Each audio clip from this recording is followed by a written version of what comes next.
So good morning, everyone. And as you all know, today's meeting is on Janu Varam deformities in children. Today is the basics and literature review of Janu Varam in children. And next week we have the real life cases. And we are glad that Dr. Sanjeev Sabharwal from US and Dr. Mangal Parihar from Mumbai. They have agreed to join that session as an expert. So let us start today's meeting. Sheenam, would you like to share your screen?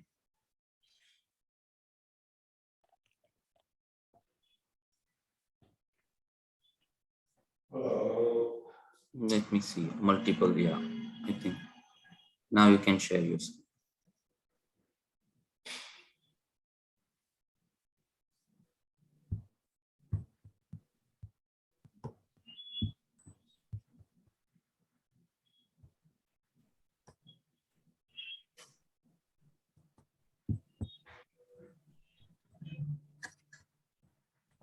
Good morning, everyone. So today we will do And physiology. can you slideshow में maximize कर देंगे?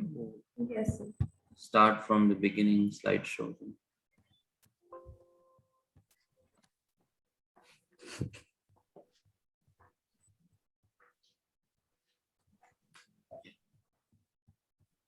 Go to the slideshow at the top. Home, insert, design, animation, then slideshow. Click on the slideshow.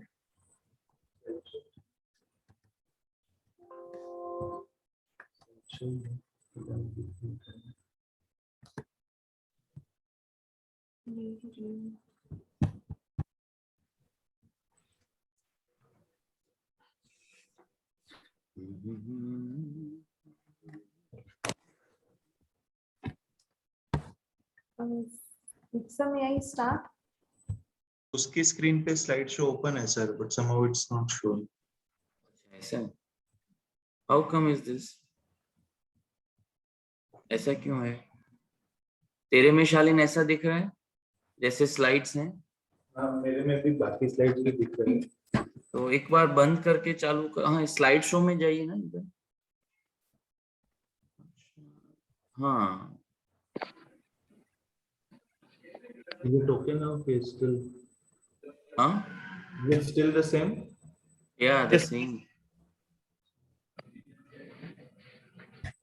कुछ तो नया diagnostic dilemma हो जाता है every time.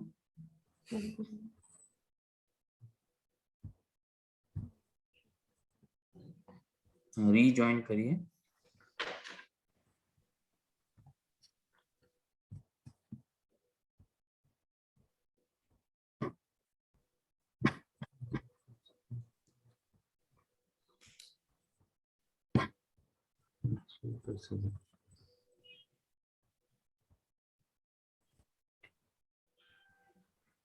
Yeah, now it is seen as a full screen.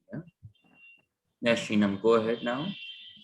Good morning, everyone. Today we will do physiological genu varum. Physiological genu varum is seen cause of the intrauterine position.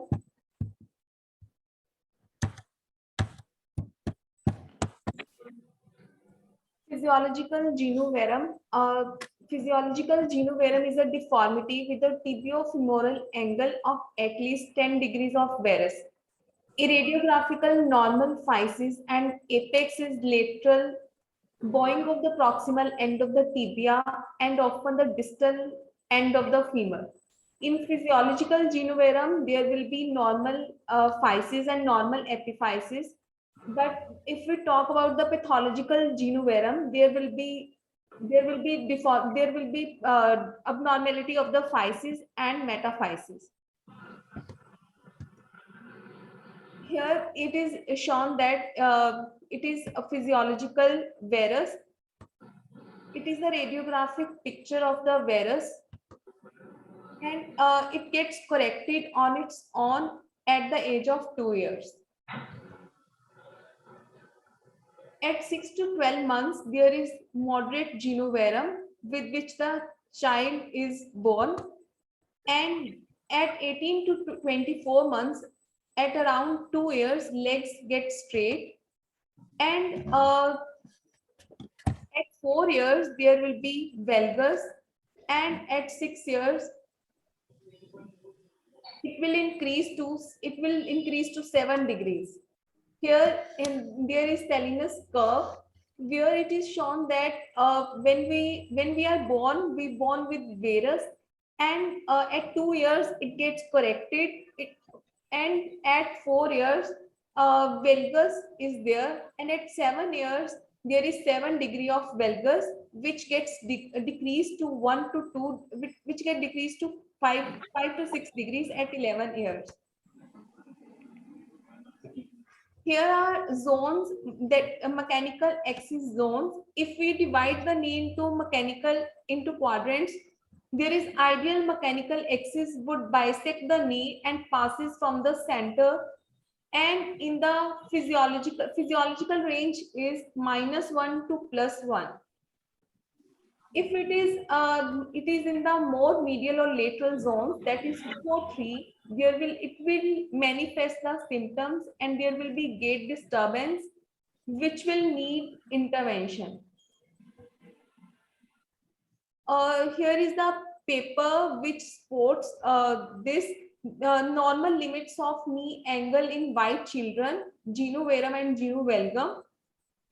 It talks about the same thing about the variations in the knee angle with the age. It was a paper which was studied on the Indian population and shows slightly different pattern from the white population. The overall pattern of development might be slightly different in Indian children.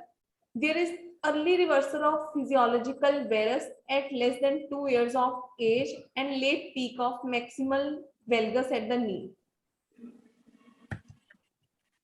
Now, if we talk about history, we will ask the patient about intrauterine posture and milk intake in infancy.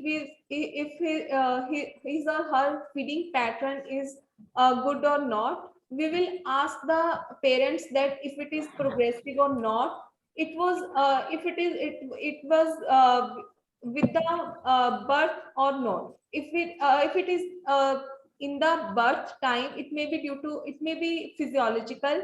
If it occurs after some time, it may be due to rickets or any other disease. Family history is very important to rule out skeletal dysplasias, as we see achondroplasia are hereditary. Stature and nutritional status of the child, and we should ask the parents about developmental milestones. History of trauma or infection is very important, as it may cause pathological Genu varum. In the examination, we should see the intercondylar distance, tibiofemoral angle. Intercondylar distance is normally less than 6 centimeter. Intercondylar distance, when we check it, malleoli should be in contact with each other. That if this is a cover test, it differentiates the Blount's disease from the physiological Genu varum. We will cover the distal tibia. When we cover this, it will obliterate the varus in physiological Genu varum, but it will not obliterate in Blount's disease. When we get the radiograph done, we should stand the patient with patella facing forwards, as it is shown in the picture. Now we should also check the metaphyseal diaphyseal angle. Firstly, we will draw a line in the tibial diaphysis. Then we will draw a line from the beak to the beak from one end of the beak to the other end of the metaphysis. And then we will draw a perpendicular line from the tibial diaphysis. And then in between these two lines, the angle formed is called the metaphyseal diaphyseal angle. In the next picture, I have shown a tibiofemoral angle. Firstly, it was described by Drennan in his publication, Physiological Bowing and Tibia Vera. Now, how will we differentiate the physiological and infantile tibia vera? Infantile tibia vera, in it we will see there will be abrupt sharp angulation, but in the physiological varus there will be a gentle curve, and in the physiological varus there will be absent lateral thrust. The absent lateral thrust might be due to cause in physiological varus it is of less degrees. In Blount's disease there will be lateral thrust due to ligamentous laxity. There may also be the tibial translation. In physiological genu verum, Drennan's angle, that is metaphyseal diaphyseal angle, is less than 11 degrees. In Blount's disease, it is more than 11 degrees. And in physiological genu verum, we will see the metaphysis and epiphysis, physis, everything is normal. But in the Blount's disease, there will be abnormal physis. In physiological genu verum, there is no need of surgery. In Blount's disease, treatment depends on the stage. If a patient is not mature, then we can do guided growth. If patient is mature, we have to do the osteotomy, lateral close or medial open. Then here Blount's disease can be seen. There is a abrupt curve at the tibia. It is the radiographic picture. We can see physis is not normal. There is beaking at the physial end. This is a paper by Sanjeev Sabharwal, Dr. Sanjeev Sabharwal, on the Blount's disease. He has shown in his paper that in the Blount's disease patient, there is medial meniscus hypertrophy in the MRI. Now, how to differentiate between physiological and skeletal dysplasia? In the dysplasia, we have a short stature, and there is marked metaphyseal flaring and relative overgrowth of fibula. Normally, fibula is at the level of tibial physis, but in these patients, it will grow to the knee joint, and we can palpate near the knee joint. Now, what is the treatment of physiological genu verum? We have to reassure the parents. Spontaneously, it will be corrected by the age of 2 years. It is a paper which also shows that there is no treatment of the physiological genu verum. It will be corrected spontaneously. Now, what is the role of bracing? Is there any role of bracing in physiological genu verum? There is no role of bracing. Bracing can be used in the Blount's disease in the earlier stages. Is there any role of weight bearing? Should we stop weight bearing or not? We should not stop weight bearing of the patient. Is there any role of calcium? Calcium doesn't play any role in the treatment of physiological genu verum. We should give calcium only in the rickets. Should we start any exercise for the genu verum? We should physiological genu verum. There is no role of exercise. If it doesn't resolve by age of 2 years, then we should rule out rickets, Blount's disease, and other skeletal dysplasias, and manage accordingly. Thank you. Thank you, Sheenam. We very nicely covered all the aspects. So many times when we are dealing with children with physiologic genu verum, they are not able to stand, they are 11 months or a year. So in those cases, we need to take an index X-ray to rule out whether there is associated nutritional deficiency rickets or not. So even when you get a supine X-ray, you should make sure that the patella is facing forwards. So you must educate your X-ray technician that the patella should be facing the ceiling. At times, if you do not have the X-ray facility, then I used to mark a smiley over the patella and ask the technician to make sure. Many a times, because of the femoral anteversion, you might need to intern the extremity so that patella would come in front, facing towards the ceiling. So that's one thing. And Shinam very nicely briefed about all the differentiating features between physiologic Genu varum and early onset Blount's. The thing which we must understand is, although these all features are mentioned in literature, you may see fallacies, meaning that an X-ray picture of Blount's may go towards physiologic, and a physiologic looking thing can enter into Blount. For example, asymmetry would be there in Blount's, it has been mentioned, but we see many unilateral physiologic Genu varum. So asymmetry can be there in physiologic Genu varum also. We have seen lateral thirst in children with very severe physiologic Genu varum. So again, lateral thirst is also not pathognomonic for Blount's. And we'll see in the course that the radiological angles are deceiving at many times. And as far as the skeletal dysplasia is concerned, some patients with physiologic Genu varum with constitutional delay would be short to start with. It's a wise practice to plot their length and put them on a growth chart, Although we are orthopedician, but it is very easy to plot them on growth chart, which will give us a clue whether the child falls in the standard deviation or they are very short, and then we can think of skeletal dysplasias at the outset,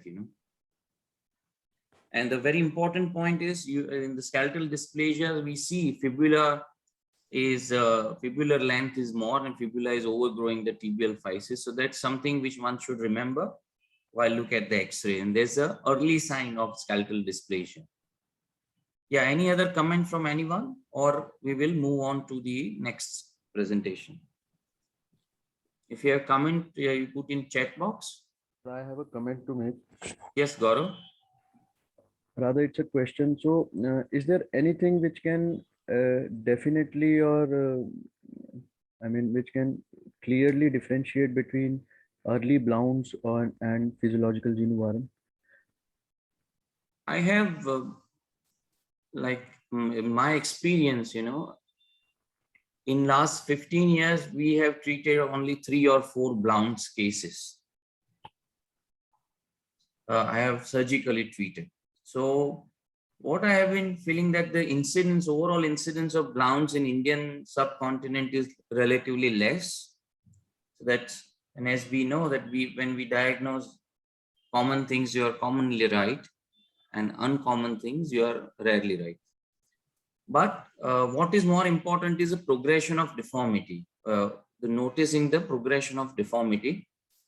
If it is progressive, then even an exaggerated Genu varum, which Chinmay is going to talk, they need growth modulation. And some children who are at the beginning, they look like real Blount's, and they even gradually they become straight. The one case which Shinam borrowed in her slides, a very severe looking varus.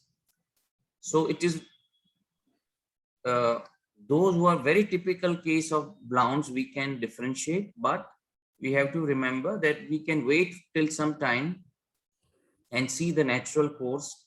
Don't jump on to treatment when you see the child the first time.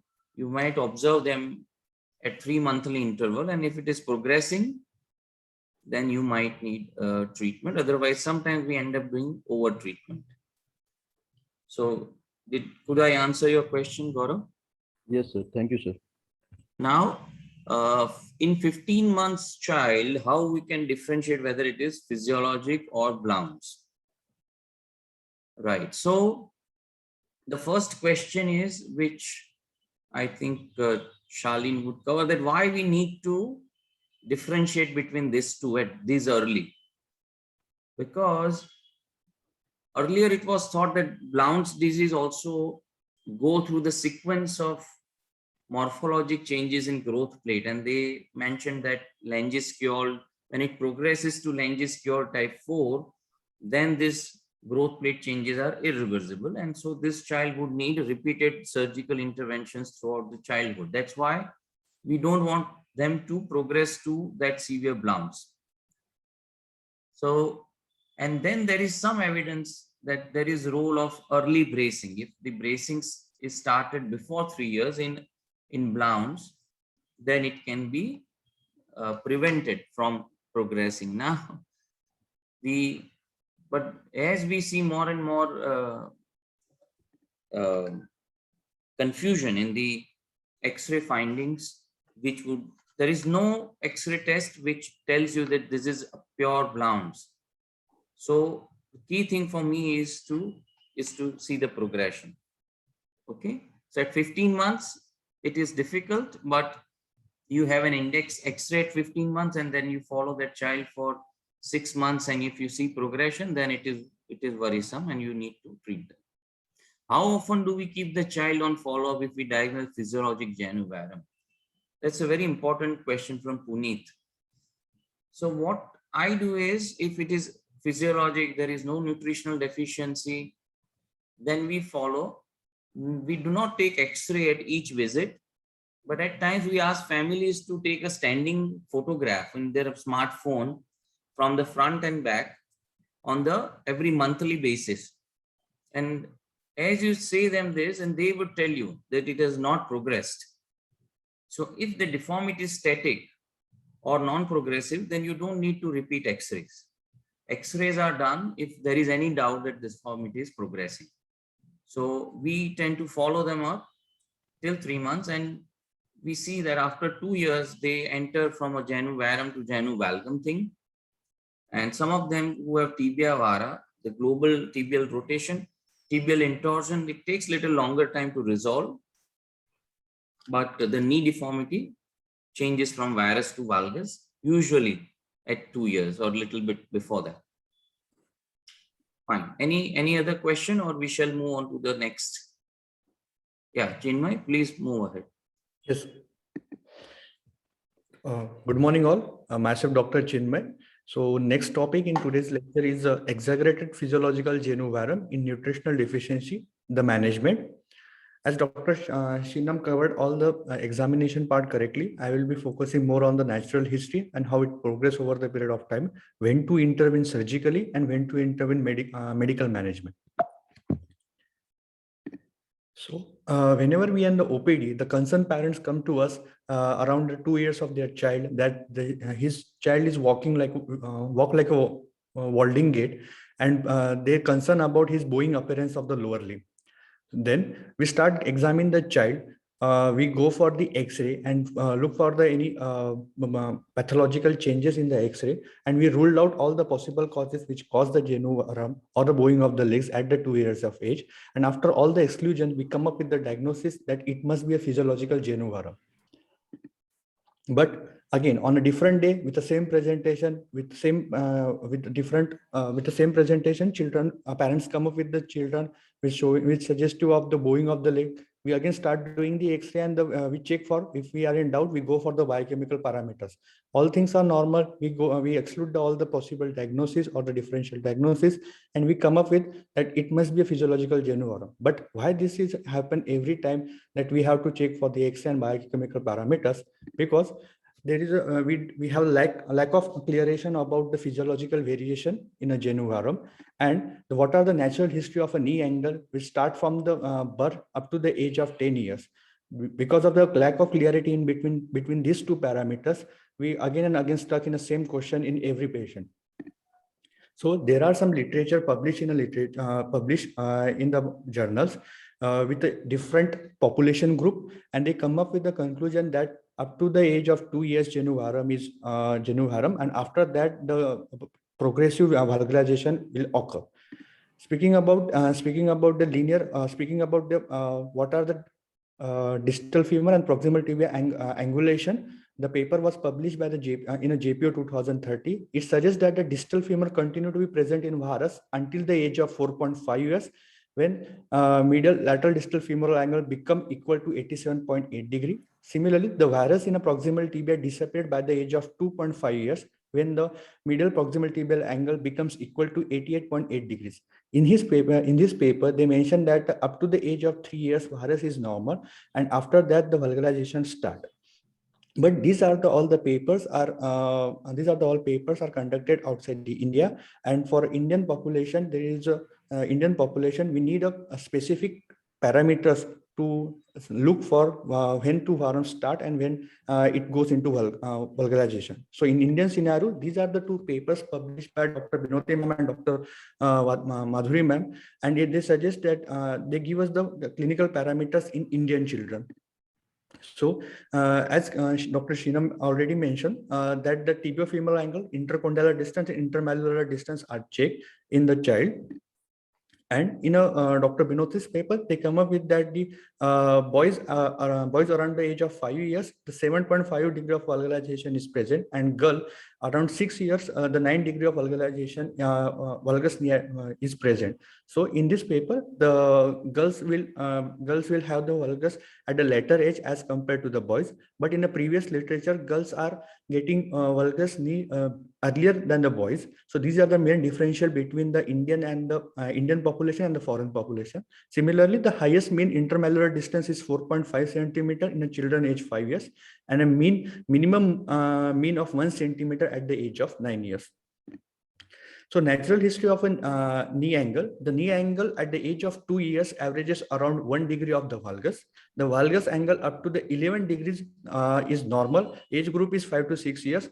Around the age of 5 to 6 years needs only observation. So these are the most important point from the Dr. Binoti's paper, that the valgus around 11 degree up to the age of 5 to 6 years needs only observation. So in a timeline, if there is a virus greater than 3 years, the virus is present, it must be a typical cause. We have to rule out, we have to go for the blood investigation parameters and the X-rays for the angles. Up to the age of 6 years, 8 degree valgus is normal. And after that, it settles down after 10 years to 4 to 5 degree of the valgus. Now speaking about the exaggerated Jenu Varam, so no radiological abnormalities observed. On an X-ray, there is no rickets signs like cupping, fraying, and splaying, and no Blount disease parameters. So can we conclusively rule out that these patients do not have any metabolic bone disorders? So in this scenario, we always label it as a physiological Jenu Varam, but there is a literature which suggests that the association of a lake between lake bowing and serum alkaline phosphatase level, regardless of the presence of radiographic growth plate abnormality in pediatric patient with Jenu Varam. In this paper, they suggest that the higher serum alkaline phosphatase was associated with an metaphasal diaphasal angle greater than 11 degree, suggesting that the association between Jenu Varam and the bone metabolism in children. So whenever a Jenu Varam, normal X-ray, but there is a elevated ALP and the metaphasal diaphasal get around 11 degrees, this must be a pathological Jenu Varam. This child should be closely monitored over the period of 4 months to look for any changes in the metaphasal diaphasal angles. So, after the definitive diagnosis of the exaggerated physiological Jenu Varam, we go for the medical management and surgical management. So, this is the paper which was published in 2017 by Indian Academy of Pediatric Guidelines. They suggest that they divided this treatment into 2 parts: is the treatment part and the prevention part. In a treatment part, if the premature neonate, we have to give 1000 international unit vitamin D and elemental calcium around 70 to 80 milligram per kg per day. In an infant, is 2000 international unit, and in a children, 3000 to 6000 international unit, and elemental calcium is around 500 to 800 milligram per day. So this is the case of physiological genu varum, which was corrected by medical management. At the 6 weeks and at 12 weeks, we can see correctively progressing the genu varum. The mechanical axis is going in around zone 1. In a prevention part, premature infant should give 400. In a prevention part, premature infant and neonate should give 400 international unit, and in elemental calcium around 200 milligram per kg. Larger dose of vitamin D may be given from 3 months to 18 years of the age as 60,000 international unit weeks for the 6 weeks. In a surgical management for the growth modulation, if the mechanical axis is falling in a zone 3 line, so we can go for the growth modulation. So this is the case presentation of the persistent genu varum with a nutritional deficiency. So we can see clearly it is passing through the zone 3. We go for the growth modulation, and over the period of 1 year, his deformity is getting well corrected. So application in clinical practice, that genu varum greater than 2 years is atypical. 11 degree genu varum up to the 6 years needs only observation. Whenever in a doubt, go for the blood parameters. Even if the X-rays are showing normal parameters, the ALP values will correlate with the metaphysio-diaphysial angle, and which suggests you that there must be some pathology involved in causing the exaggerated physiological genu varum. Thank you. Thank you, Chinmay, for that lucid presentation. Now, we usually see exaggerated genu varum in children with nutritional deficiency, with rickets. And we have seen that, and I have been explaining to families that the genu varum, which has been caused in association with nutritional deficiency and radiologic signs of rickets, it takes a little longer time to resolve. And I have seen usually by the age of 3 to 3.5 years that genu varum persists if it is originated due to nutritional deficiency. So I have seen that families are very apprehensive, and every time their moshi or chachi or nani comes, they would rush to your clinic, and the people are saying that this is not getting corrected. Again, a good strategy is to explain to them that this needs the child to gain in height to correct this deformity. So average time for this to get corrected is around 3 to 3.5 years. Again, they can take pictures or some videos at home every couple of months, so that they can self-assess the deformity of their child. And most of the times, it would remain static to start with and then would start to improve. So the treatment of vitamin D deficiency is very important in these patients. And you talked about Dr. Binoti's paper and also Dr. Visha Madhuri ma'am's paper, and those papers are suggestive of this intercondylar and intermalleolar distance may not remain reliable when the child's height increases. If a child's length or height increases, the intercondylar distance may increase even though the deformity has gone down. So my fellows, they know that I do not use that parameters in my practice, but the clinical tibiofemoral angle, that is a rightly measured or correctly measured tibiofemoral angle with the help of a goniometer can help. So if you see a lot of patients, and you can keep a goniometer with you, and then you will see and you can explain to family that the angle is not increased. So that's one way. And the other way is the pictorial things. And whenever you are in doubt, get an X-ray, a standard X-ray with patella facing forward, and you can draw a mechanical axis and see where the mechanical axis is falling. If it is going beyond zone 2, then it needs closer observation. Between the ages of 2 to 4 years, in cases of exaggerated genu varum, they would fall in zone 2. That is okay. It would normalize eventually. Right. Now, there was one question. Let me see. at what age or clinical status do we decide to go for growth modulation if it is exaggerated rickets, nutritional rickets? Yeah. So anyone, Gaurav, what is your take on that question? At what age you would consider growth modulation if this exaggerated genu varum is progressive or it's not coming back? Sir, so we are waiting till 2 years. After that, we can follow the child for 1 more year and see progressively whether it is improving or not. And then maybe at 3 or 4 years, we can. Yeah, so my approach is around 4 years. If mechanical axis is going through zone 3 or zone 2 and 3, and in the subsequent or the serial clinical visits and the photographs, it's not improving, that around 4 years I would consider. And after two years, I would start explaining them what is growth modulation, how it works, and so on. So by the time they reach at the age of 4 years, they are ready for it, you know. But we can wait till 4 years, and if it is not improving, we can consider intervention. Yeah, any other comment or question? Fine. So nicely presented, Chinmay. Now, Thank you, sir.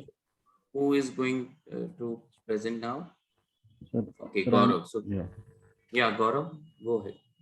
So after discussing the natural history and clinical features, let us see the causes and management of unilateral pathological genu varum. So common causes of pathological genu varum include Blount's disease. Congenital anomalies like tibial hemimelia can present as genu varum or tibia vara. Pseudoarthrosis tibia, however, the varus is at the lower end, but I have seen pediatricians mistaking it for normal bowing, and the patient is delayed for a year or so. So sometimes pseudoarthrosis tibia can be seen as normal bowing or physiological. Then skeletal dysplasias like focal fibrocartilaginous dysplasia can present as unilateral genu varum, pathological genu varum. Metaphyseal chondrodysplasia, fibrous dysplasia in the tibia, spondyloepiphyseal dysplasia, multiple epiphyseal dysplasia, achondro and pseudoachondroplasia can also present as unilateral or bilateral pathological genu varum. Apart from these, post-traumatic injury leading to growth plate damage or malunion of a fracture, post-infectious causes, and neoplastic diseases affecting the medial growth plate of femur can also present as pathological genu varum. So let us talk about Blount's disease, and the principles are similar in other, the management principles are similar in other pathological genu varum. So in 1937, Blount characterized the deformity as an abrupt angulation just below the proximal tibial physis, an irregular physeal line, and a wedge-shaped epiphysis with a beak at the medial metaphysis. It is a progressive varus deformity occurring at the medial part of the proximal tibial physis, and it was termed as osteochondrosis deformans tibiae by Blount and tibia vara by Langenskiol. So, Sheenam has already discussed about the differentiating features between Blount's and physiological genu varum. Out of these all radiological parameters, we should see metaphysio-diaphyseal angle, which was earlier considered more than 11 as Blount's.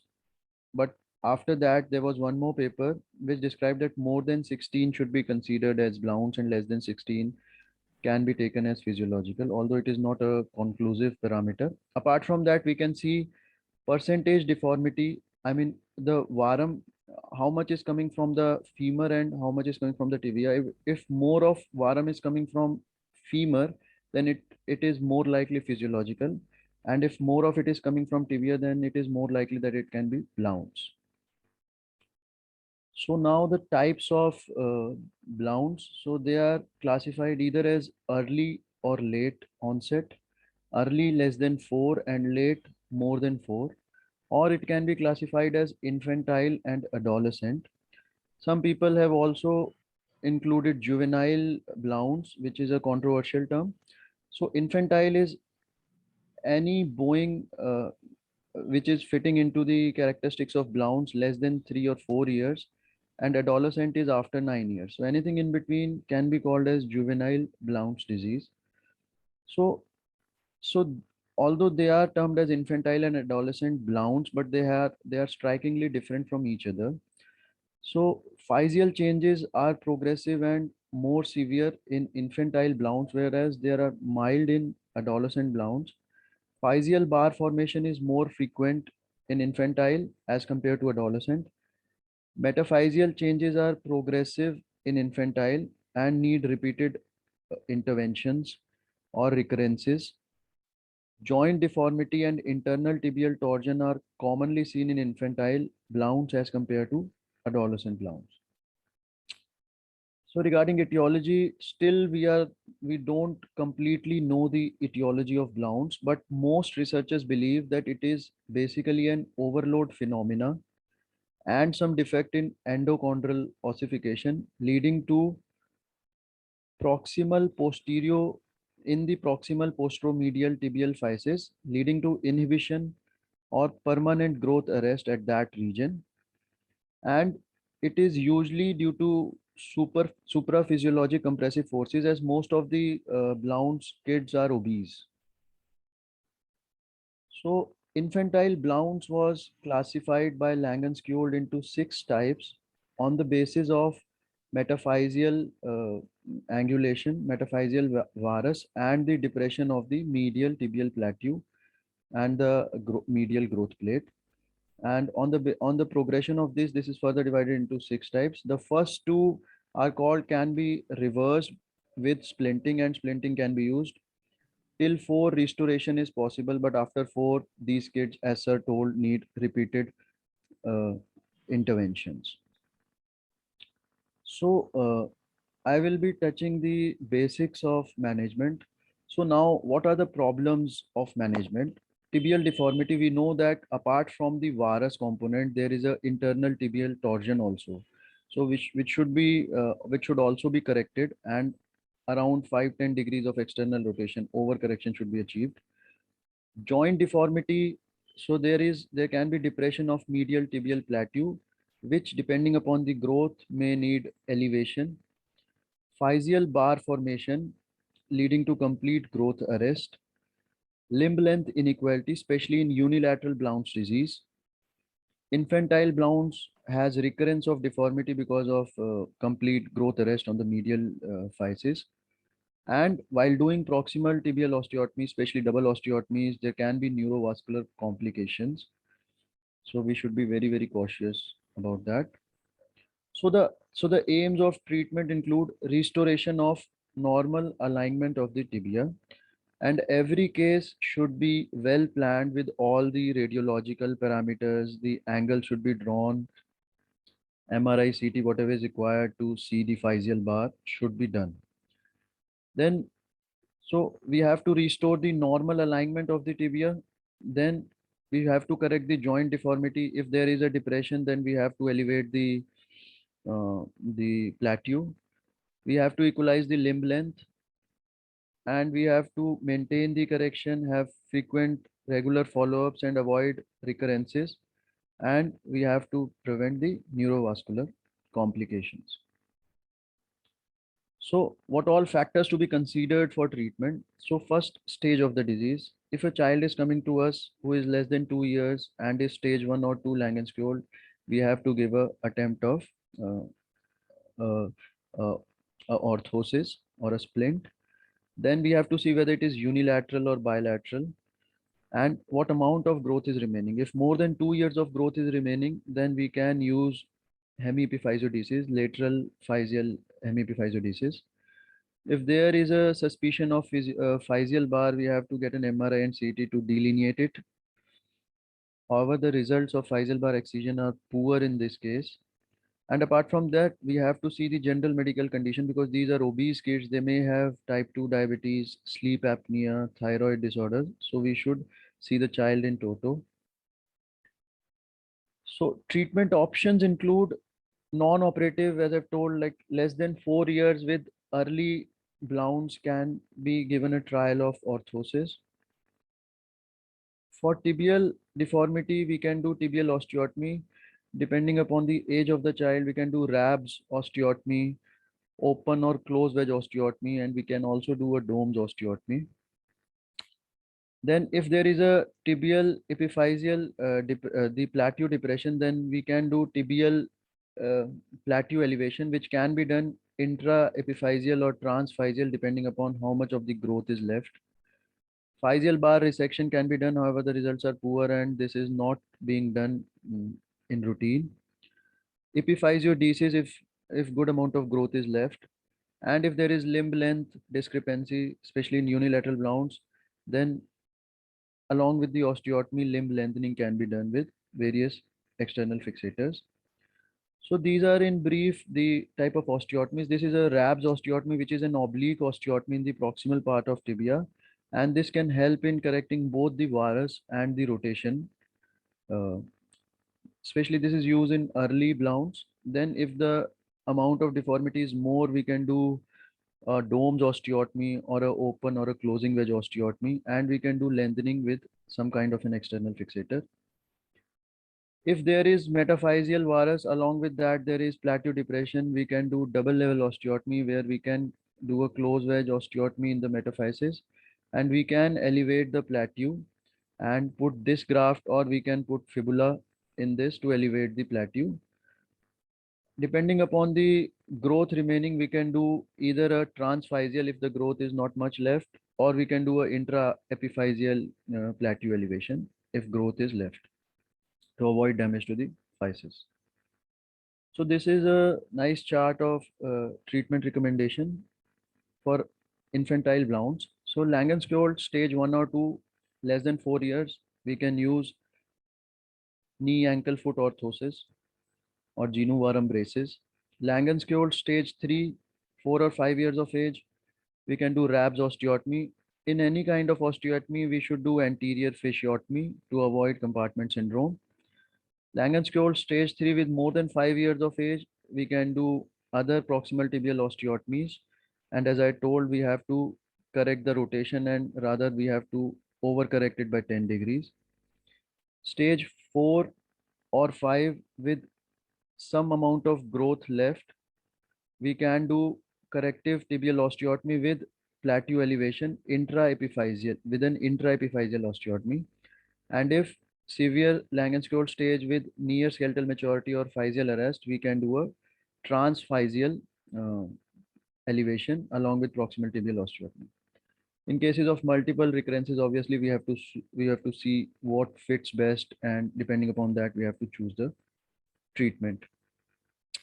In adolescent Blount's, so if more than 2 years of growth remaining and there is mild deformity, we can do lateral staple or a 8-plate epiphysiodesis in the proximal tibia and keep the child in follow-up.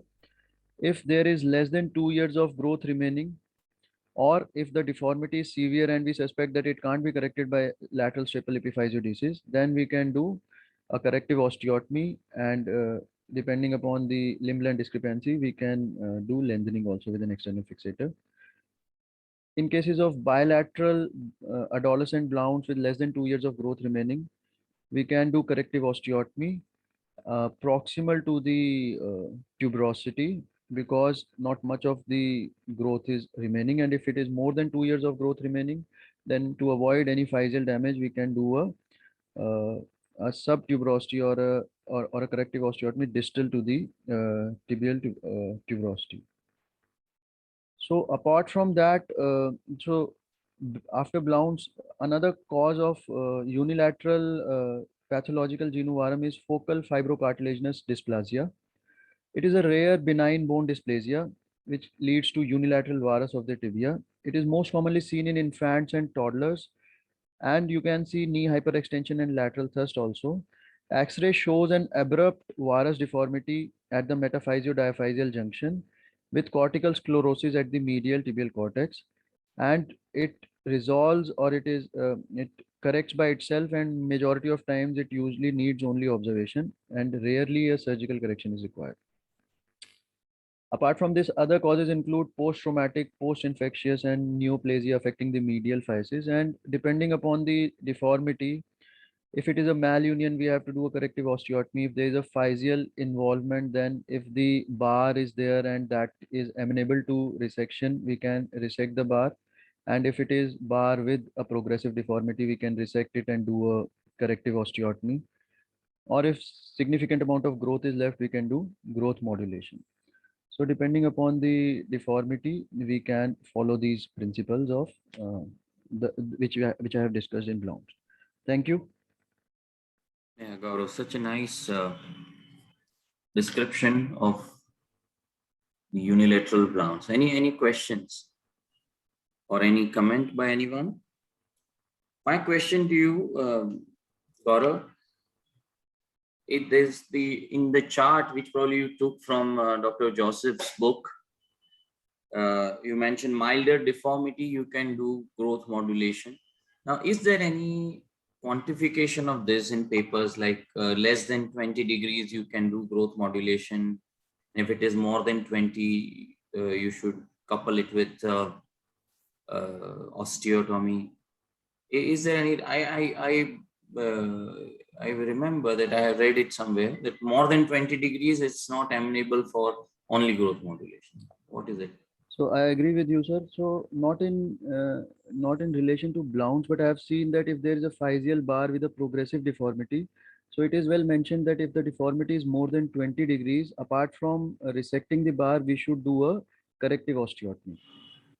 So it's not in pure Blount's milder form. We do not have any recommendation. Yeah, as far as I remember. But then if so it is more on the amount of growth remaining, we should give it a trial of hemiepiphyseal. The other question is, now you mentioned Langes-Kjol paper. Now this Langes-Kjol paper we discussed once in Journal Club at SickKids, and the current staff at SickKids, Simon Cayley, who was my junior colleague, I interviewed him for the post of staff and he got selected. So Simon discussed this paper, and I remember distinctly he said that the type 1 to type 6, it does not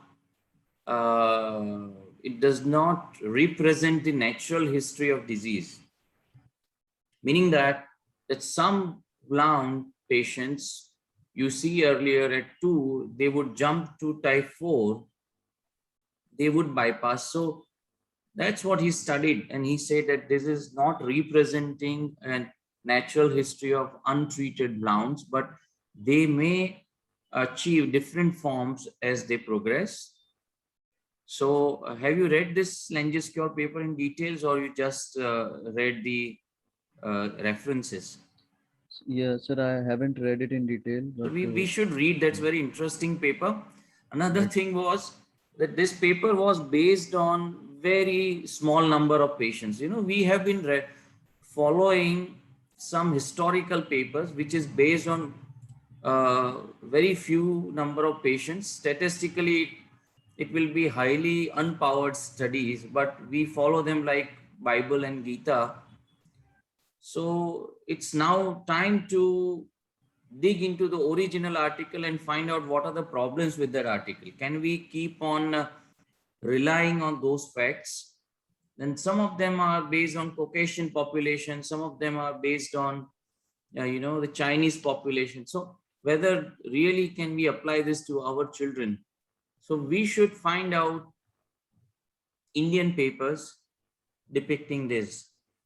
And I would say that Indian doctors, they are in an order to get accepted by the international society or international journals, they do a really good study. So we should rely on our colleagues to understand what is the Indian scenario, So you can read that paper, and we are so fortunate that Dr. Sabharwal has agreed to be expert in next meeting, so we can ask all the questions we have to him during next meeting. I wish you to present your recently done Blount's case, although we don't have great follow-up, but still we can show him Right. what is done, and he can guide us whether it is right or not. Now, Dr. Puneet is asking, do you perform hemiplateau elevation together with tibial osteotomy in single sitting, or do you perform it stage? And what is the preferred method of stabilization for the same? Would you like to answer that?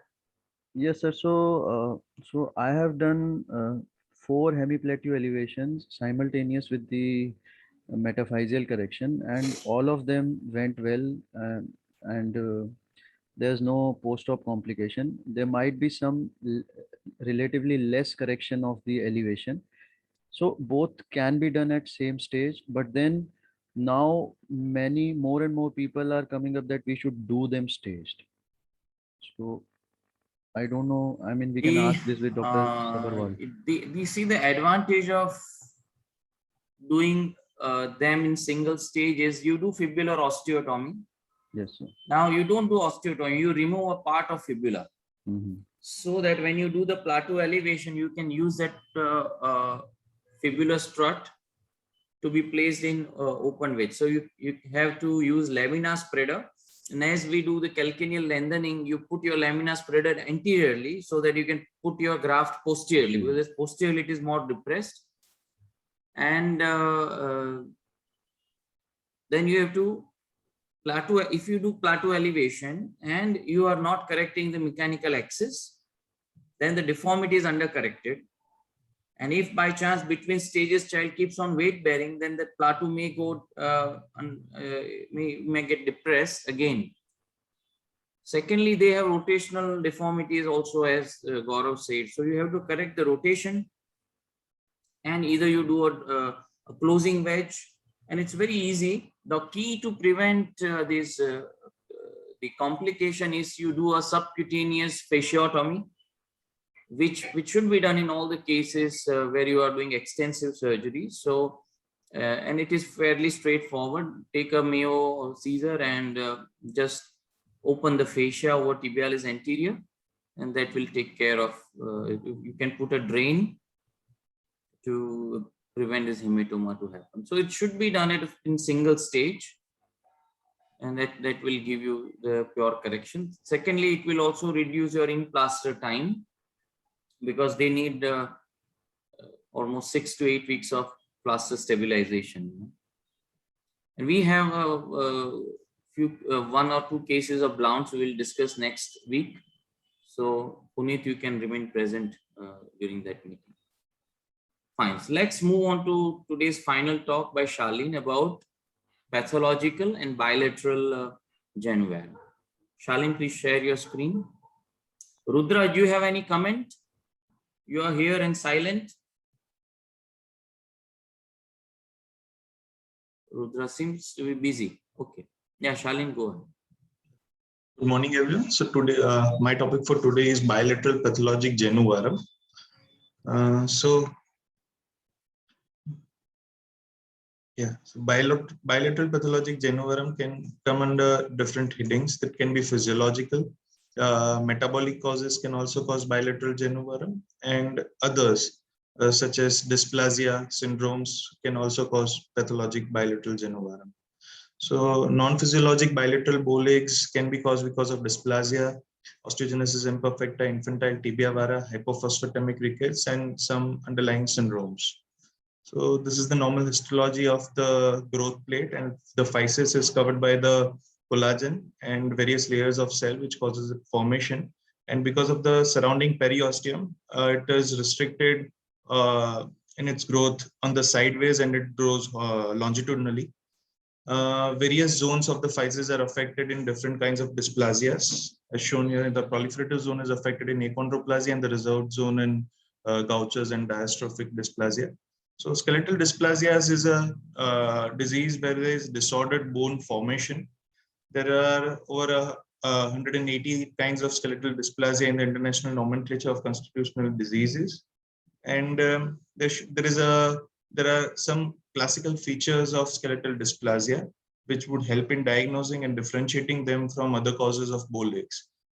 The more common features are short stature, disproportionate dwarfism, dysmorphism, congenital malformations, deformities. So taking them one by one, one of the most important feature in dysplasias is short stature. So these are the normal growth charts for boys and girls, and the dysplasias would fall well below the third percentile. So there are specific growth charts for achondroplasia, which is one of the more common dysplasias, and that would give us the predicted height of these children. Disproportionate short stature is present in these children. So rhizomelic, where the proximal segments are shorter, mesomelic, where the distal segments are shorter, and acromelic, where the distal hands and the foots are shorter in comparison. And that would help in differentiating between different types of dysplasia, where achondroplasia has a normal trunk and short extremities. Spondyloepiphyseal dysplasia tardia has normal limbs and short trunk, whereas Marfan's would have long trunk and long limbs. Next comes the morphological variations, which is dysmorphism. Short, broad thumbs are present in multiple epiphyseal dysplasia. Depressed bridge of nose is characteristic of achondroplasia, and there is multiple exostosis, which causes a variety of deformities. So Genu varum is one of the deformities in the whole picture of dysplasias, which have various kinds of spinal deformities, limited joint movement, coxa vara, and sometimes some dysplasias also have valgus deformities at them. So a primary skeletal survey of the child should be done, with include skull X-ray, pelvic X-ray, lateral lumbar spine, knee and hand X-rays. And this would help in diagnosing and differentiating or classifying the type of dysplasia. So it's a spine X-ray. The first picture on the left shows a normal looking spine. On the right shows a multiple epiphyseal dysplasia, where there is abnormal outpouching and growing of the body of the vertebra, and the spondyloepiphyseal dysplasia is the third, which shows a universal decrease in height of the body. So based on the appearance of the physis and the status of the vertebrae in the skeletal survey X-rays, we can classify the type of dysplasia. So a normal looking physis and normal spine is a normal X-ray. And abnormal epiphysis with a normal spine is epiphyseal dysplasia. Abnormal metaphysis with a normal looking spine would be a metaphyseal dysplasia, and a combination of both of them with abnormal spine and abnormal either epiphysis or a physis would be a spondyloepiphyseal dysplasia or a spondylometaphyseal dysplasia. So the important diagnosing part of skeletal dysplasia would include family pedigree, lab studies, and genetic workup. So this is one of the common, this is the picture of a achondroplasia child with a depressed flat nasal bridge and presenting with Genu varum. There is also proximal segment shortening in these children. And there is disproportionate dwarfism, where the limbs are shorter but the spine is normal. Achondroplasia also have a trident type hand with deviation between the ring and the middle finger, and there is brachydactyly. So this is an X-ray picture of a achondroplasia child with disproportionate dwarfism. So bowing of the legs is one of the most common deformity in achondroplasics. The first noted when the child starts walking as standing at and is seen in almost 40% of all children, and it progresses rapidly with two spikes, first between 3 to 4 years of age and another at 6 to 7 years of age, which would help us in deciding when to intervene. Next is pseudoachondroplasia, where epiphysis, metaphysis, and the physis, all of these are affected. However, the face and head is normal, and the disease manifests just between 2 to 3 years of age, and goes on to adult height of 3.5 to 4.5 feet. So this is the picture, X-ray picture of a pseudoachondroplasia, where all of the epiphysis, metaphysis, and the physis are affected. Multiple epiphyseal dysplasia have milder short stature compared to the other dysplasias, and the epiphyseal deformities are general and symmetrical, with face, skull, and spine which are normal. So this is a picture of multiple epiphyseal dysplasia, which went on to develop bilateral Genu varum. However, the height of the child is relatively mildly short stature, and there is a proportionate dwarfism. So this is one of the one famous personality Warwick, I think, with spondyloepiphyseal dysplasia. This is a picture of a child who presented with bow legs and had some amount of metaphyseal flaring in all the bones. And there is a characteristic stress fracture at the neck, which is suggestive of Smith's dysplasia and metaphyseal dysplasia.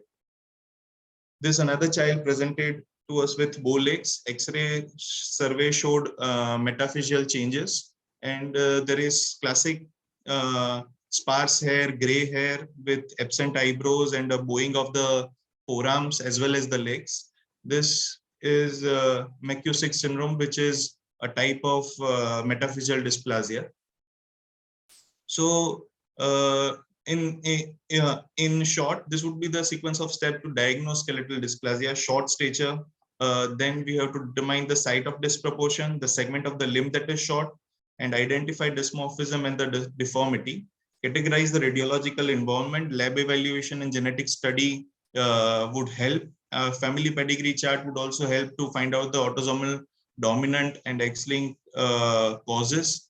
And consultation with a clinical geneticist would help in confirming the diagnosis. So this is a short table which differentiates various features of achondroplasia. There is short stature, rhizomelic dwarfism, and exaggerated lumbar lordosis. Pseudoachondroplasia, as we told earlier, do not have the classical facial features, but have all other features of achondroplasia. Metaphyseal chondrodysplasia is an important cause which can present with persistent bowing and short stature.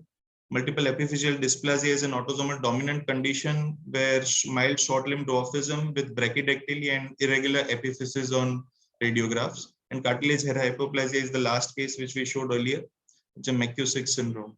So management issues in dysplasia would be whether we can intervene with growth modulation, whether we have to do ahead and do an acute osteotomy and fix either with casting KY in a younger age, or a gradual correction with Ilizarro. And recent advances in the implantation would help, such as facile dual rod, magnetic rods, or a hybrid fixation methods.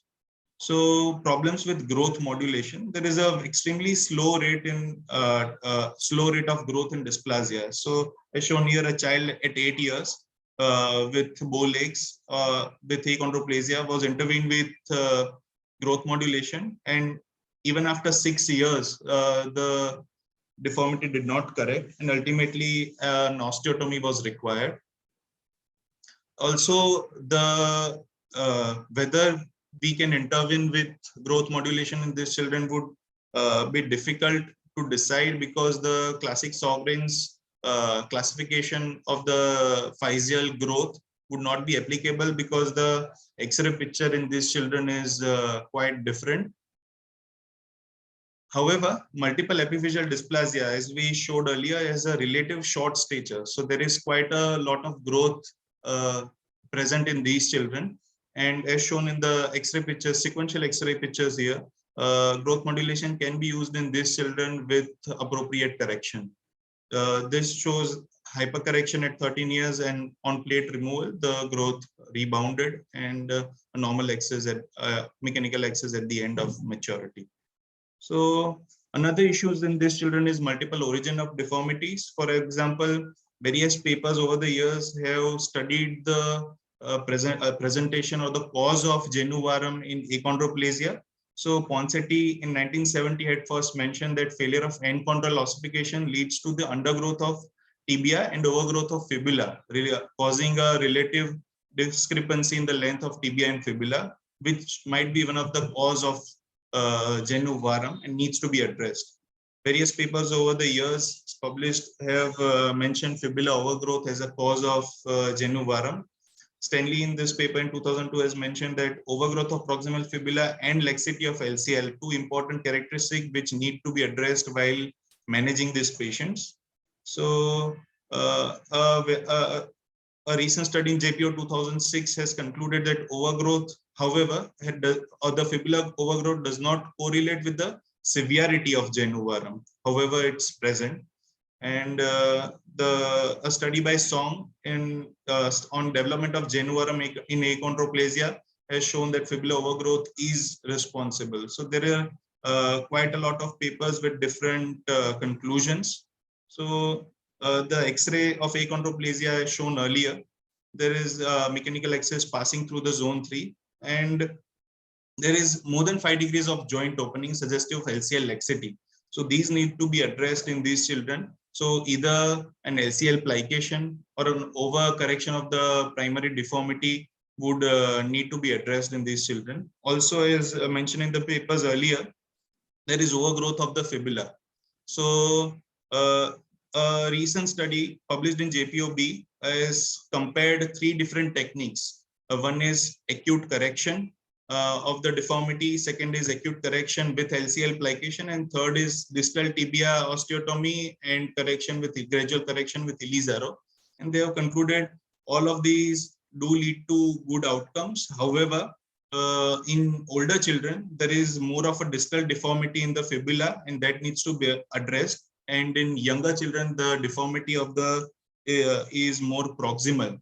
And as shown here, if the deformity does not correct or rebounds even after osteotomy, it might need a proximal fibular epiphysiodesis at a later date.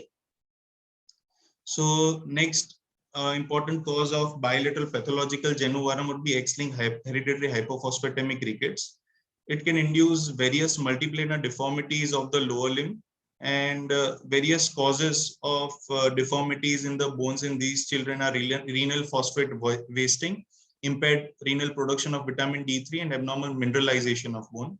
In most cases, the deformity do not resolve and eventually lead to a global deformity with multiplanar misalignment of the lower limb.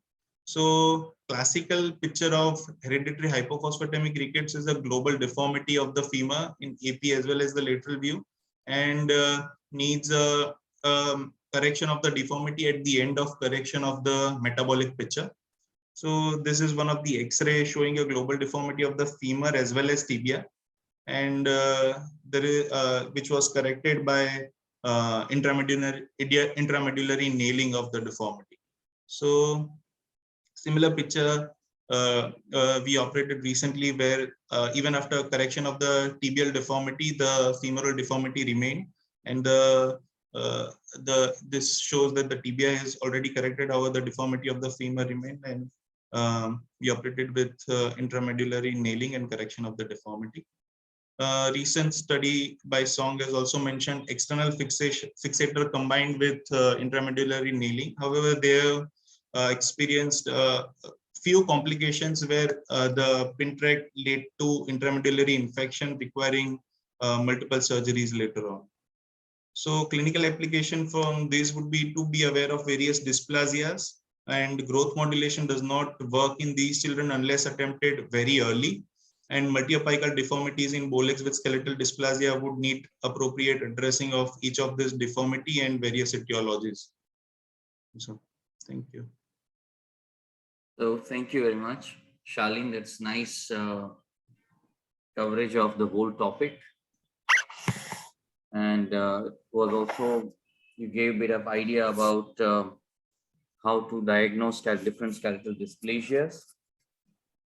So, so overall, I would just tell one thing, that whenever you are operating upon any skeletal dysplasia for deformity correction, either osteotomies or frame application or growth modulation, always check C-spine and get a C-spine MRI. Have a good neurosurgeon to screen the junction of the C1, C2 and the foramen magnum, because at times the surgery can correct the deformity, but the child may get paralysis because of the abnormal mobility while handling the child in anesthesia. So all the skeletal dysplasias, not only achondro, or sometimes we have seen that experience in mucopolysaccharidosis. So they might have atlantoaxial instability, and patient may post-operatively develop spinal cord compression symptoms. So this is the principle we should rule out the cervicomedullary instability. And I discussed with William Mackenzie and other Dr. Song also in one of the meetings at POSI, and they are carrying out neuromonitoring for all these cases. Now, if we are not doing neuromonitoring, then at least we should rule out the instability and may use a soft cervical collar while child is in theater and while child is being shifted till the child becomes conscious. Fine. So any other comments or questions? If not, I would congratulate all the participants and the presenters, and thanks to participation of everyone. And we would meet next week with more interesting session, and it would be more interactive. So you all now know the basics of Jenu Varam. Okay, see you then. Thank you. Take care. Thank you, sir. Thank you very much. Nice. Thanks for the nice presentation. Thank you, sir. See you, Gaurav. तेरे को एक case तैयार कर